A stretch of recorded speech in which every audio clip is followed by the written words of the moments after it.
I've been through 6 administrations. I am on the administration throughout my career that has said we will not accept people being able to illegally enter the country.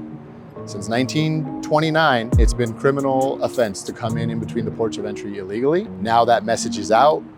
The Department of Justice, all of our partners, we're applying consequences to these individuals, and the message is getting out. Do not come to the country to enter illegally. We're here in El Paso, Texas, walking down to the border wall to speak with Interim Border Patrol Chief for the El Paso Sector, Chief Walter Slosar. A lot has changed here in the past 8 months since Trump returned to the White House. We're going to talk with Walter Slosar about what exactly has changed at the border and what's next for Border Patrol. Well, it's my pleasure to be standing here in El Paso, Texas at the border wall with Interim Border Patrol Chief for the El Paso Sector, Walter Slosar. Thank you so much for taking the time to join us today, Chief. Oh no, thank you, Virginia. I really appreciate it. Well, it's wild to see the difference. You obviously are very well acquainted with how things have changed at the border here over the years. I'm thinking back to August 2022. There was about 1,000 illegal aliens being encountered every single day in the El Paso sector at the border. What are the numbers like today?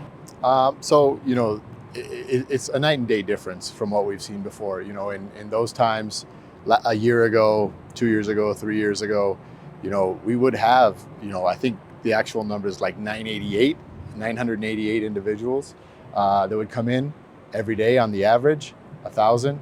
But our high water mark time frame was really FY23, where it was 2,700 individuals apprehended daily for that first quarter of FY23. But I'm proud to say, but I'm also not satisfied that we're down to about, the last month, about 43 apprehensions per day for a month-wide apprehensions. And we still have, about 9 gotaways a day. And those are 9 people that we don't know who they are, what their intentions are. And so we're really focused on getting that number to 0. Border security is national security. We need to know, what those individuals are bringing. We're an all threats agency. We're not the immigration police. Immigration just happens to fall in one of our mission sets. And the real difference right now is that Border Patrol agents, people are running from the Border Patrol. They're still trying to get away from us. Foreign terrorist organizations, transnational criminal organizations, they're still trying to profit. They're still putting people in dangerous situations, trying to get their commodities in, no matter what that is. And our Border Patrol agents are now chasing them down, whereas the previous, 3-4 years, they were looking for us. They knew they were going to be able to come in. They knew they were going to be able to stay. The criminal organizations made sure that they were able to come across, use the asylum laws as a way to stay here, have a court date years in advance. But right now, catch and release, it's over. We have not, the U.S. Border Patrol, that's the entire country, not just El Paso sector, has not released one individual over the last several months. And that's the big message. That's the big policy change that's helping us secure this border, along with our partners in DOD, along with everything that, the infrastructure that we're able to put up and get in the right places. It's really a comprehensive whole of government approach to national security. So is that really the key factor that you point to and say that's why they're not coming anymore, is because we're no longer, doing mass parole programs and catch and release has been done away with? I'll just say it like this. I've been through 6 administrations. I am on the administration throughout my career that has said we will not accept people being able to illegally enter the country. Since 1929, 8 USC 1325, entry without inspection, has been on the criminal code. That's 5 years after the Border Patrol began. Since then, it's been criminal offense to come in between the ports of entry illegally. Now that message is out. The Department of Justice, all of our partners, we're applying consequences to these individuals, and the message is getting out. Do not come to the country to enter illegally. My message is find a legal way to do that. If you have an asylum claim, you can do that in your country or at the next closest country through the Department of State and be able to do that. It really clears the clutter out of the border environment and allows our men and women in the U.S. Border Patrol to focus on those people that are trying to evade us, to identify those individuals and apply consequences to them. When you all apprehend those individuals that are trying to avoid apprehension, who are they? What do you learn about? So, I mean, all walks of life, right? Many different countries. But what we're finding right now here in the El Paso area is the majority of them are single adults. You know, we're only dealing with about 5% families, 5% unaccompanied children. Those are usually 16, 17, right under that threshold.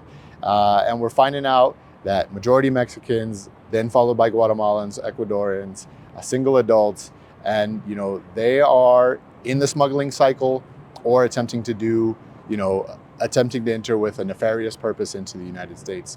We have, I believe the number, and this is an OFO question for our partners in blue, but it's somewhere around 300 ports of entry between airports, seaports, and land ports. There are plenty of places for individuals to go to if they want to come into this country illegally. Not to mention all of the Department of State facilities we have throughout the world. So there is no need other than criminal organizations, foreign terrorist organizations continuing to solicit and entice persons to attempt to enter the country illegally. And you know, it's just, as a Border Patrol agent working in the field, you just never know if you're coming up on somebody who's been enticed into that system, is, you know, under duress, having to pay smugglers, or it's somebody from any number of countries with special interests. You don't know what you're going to find. And that's, you know, for me, that's the exciting part about being in the Border Patrol. I can tell you what you would find previously to these being in effect. You would find 1,000 people a day, 2,700 people a day, trying to find you, tying up all of our resources. And the criminal organizations and foreign terrorist organizations doing whatever they wanted in the areas where we can't get. We have a limited number of people across the United States. That's always our Achilles heel, is volume. And to be able to stop that volume, stop that flow, you know, we can only do so much. But the policies that take illegal immigration, illegal border crossing, I'll say illegal border crossing, seriously as a crime, has been what's really supported us. So then, given the changes at the border, have you all found that the cartels are employing new strategies, different techniques? Yeah, so I've seen a lot of changes, but it's a profit-based organization. And I can tell you, if you use some extrapolation, there was a day, you know, where we had, 2,700 apprehensions, or 2,300 people on the ground in one area and another area. If you extrapolate out that data, we're really costing them over $1 billion, in their business model. So we're hurting them in the pocketbook. Is that annually? That's annually. That's okay. No, that's total over the last 3 years. Oh, I see. If we were to extrapolate it out. Yeah. So they're looking for ways to make up those losses. Smuggling fees are going through the roof. They used to get 2 or 3 attempts per smuggling payment. Now they're getting 1. If they get returned, they've got to pay again. So it's really slowing down that volume. But criminal organizations are going to look for ways to smuggle whatever they can, no matter how dangerous it is to our national security, how much it threatens our country, to get that across the borders. And they're going to employ new techniques. They're trying to dig tunnels. They're going to the skies. They're moving to our littorals, into the Florida Straits and into that area around San Diego. We know these things are happening, and that's how they're going to adjust. But it's our job as an agency, as the U.S. Border Patrol, with an enduring mission set. Like, I want to say that again, an enduring mission set. It will never end. We will always have a need to secure our nation. We swore an oath to the U.S. Constitution. We swore an oath to protect the U.S. Constitution, and that's what the men and the women of the El Paso sector and the entire U.S. Border Patrol are about. We're going to find out and identify what new tactics, techniques, and procedures the foreign terrorist organizations are using. We're going to be able to match that with our new capabilities, but it's going to be a constant evolution. Yeah. So, we're very concerned about the drone threat. We're very concerned about tunnels and rudimentary tactics that people are going back to try to get over our infrastructure as well. So, as to the extent you can share, as the cartel is changing their strategy, what does that look like for you guys as far as your strategy? Are you employing some new techniques that you can share? I can tell you, it's no secret, right? We have to have domain awareness, right? We have to know who's trying to come in and out and how we're detecting that. Those processes are being constructed as we speak. The technology is coming online. Our detection systems are getting better and better. Our deterrence is better and better as we get more wall system. That wall system is the key. It comes in with 30-foot bollard barrier. It comes in with everything to protect the anti-climb, and we also have camera systems coming online. We also have other sensors. We have our own aerial assets that we use with our partners at AMO, and we really are looking for that next level technology. I'll give you an example of next level technology. I came in the Border Patrol in 1998. Before I left the house every day to go work in Santa Teresa, New Mexico, I had to have 27 cents in my pocket, right? 27 cents in my pocket. Why? Because I had to stop at a payphone if I needed to call home or to call the office. Things have changed. Let them know what's going on and then be able to move forward. Now, every Border Patrol agent has a TAC phone. We all are able to respond to illegal activity together. We share that with our friends and our partners at the Department of Defense, with our other state and local partners, to be able to really get after these individuals. But criminal organizations will always evolve. Where our job is to secure this border, and we're not there yet. It is the most secure border we've ever had. But like I told you, in this sector, we average about 9 gotaways a day over the last 7 days. We're going to continue to fight to get to that perfection. You mentioned the tunnels. I know that is an issue in this sector with the water drainage systems that run underneath the border. Talk a little bit about how you guys are tackling that issue in this sector here. Yeah, so I mean, the El Paso water drain system has, and it's approximate number, so don't quote me, but it's really close.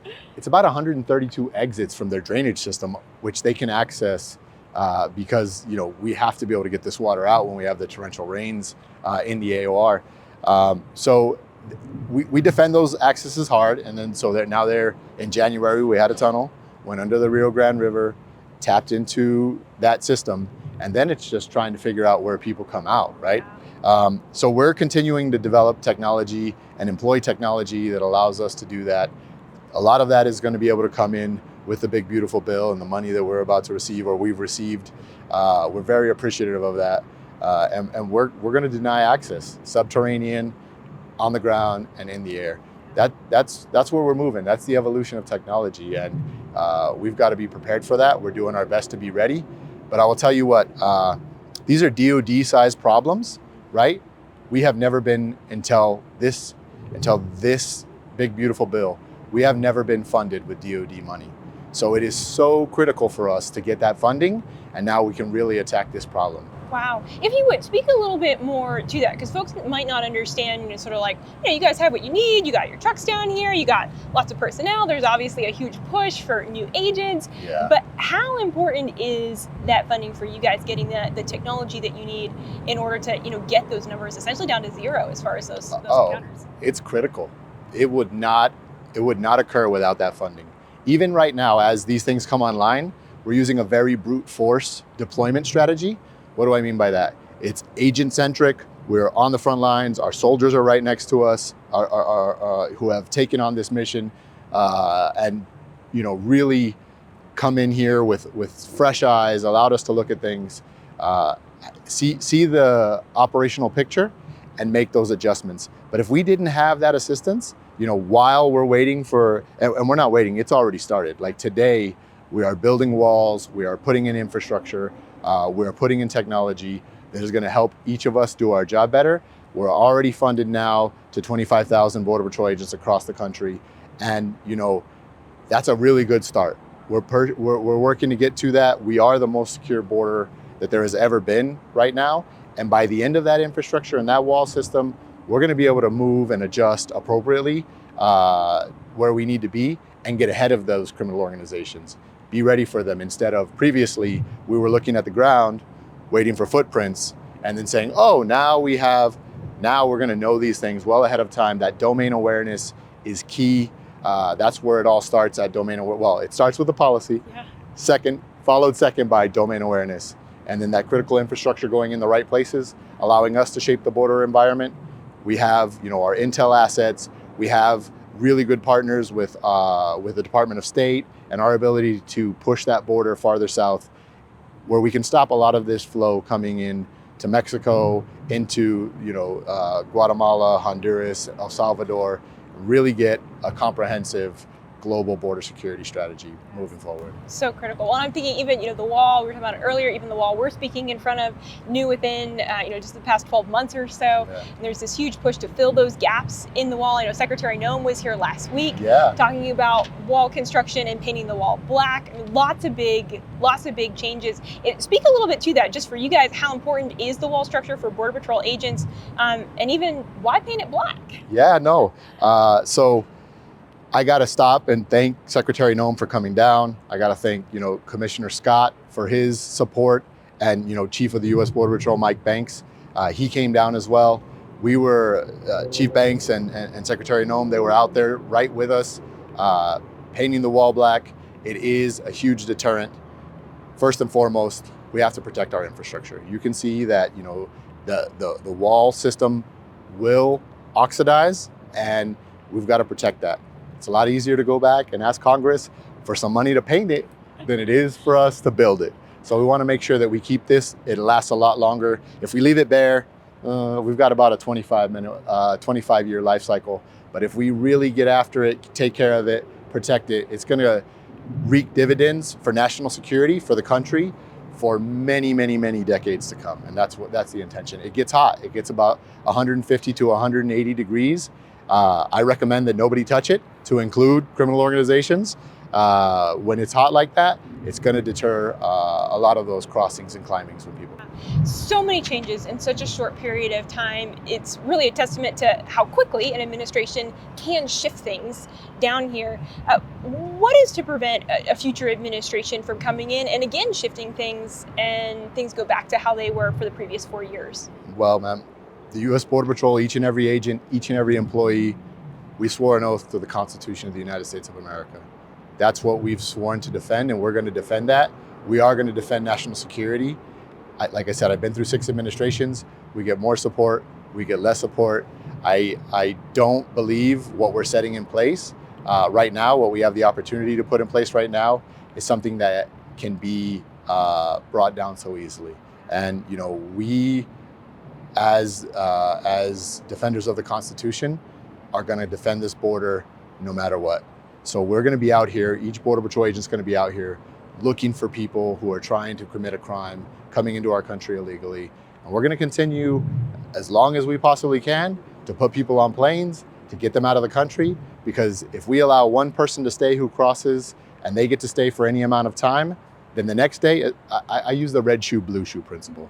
So if you show up here with a red shoe and a blue shoe, and you get to stay, right, for any amount of time, then tomorrow I'm going to have 100 people with a red shoe and a blue shoe.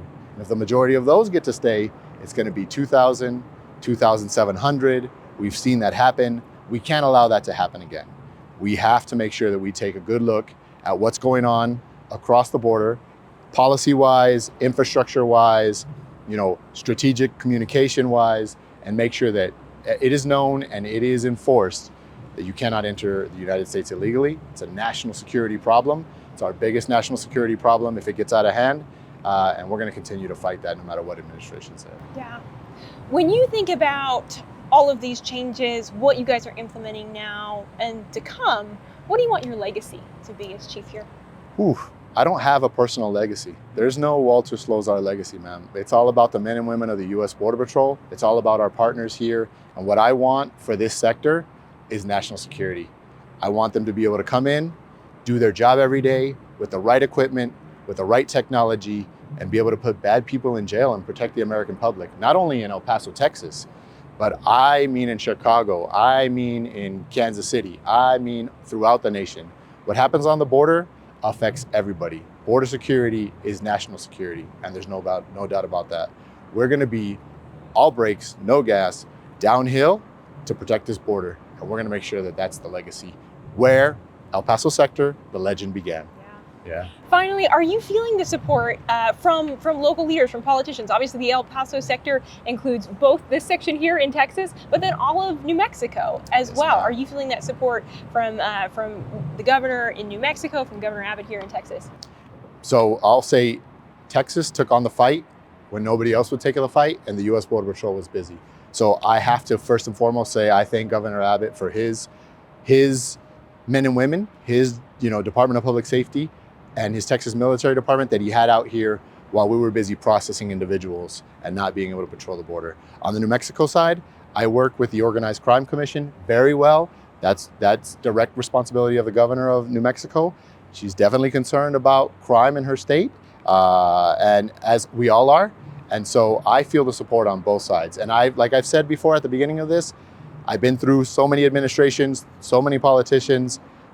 I have never felt more supported as a U.S. Border Patrol agent than I do right now. Wow, big moment. Yes, ma'am. Chief, thank you for your time. Greatly Thank you, Virginia, appreciate so it. much. It's a pleasure. Thank you. Pleasure's mine.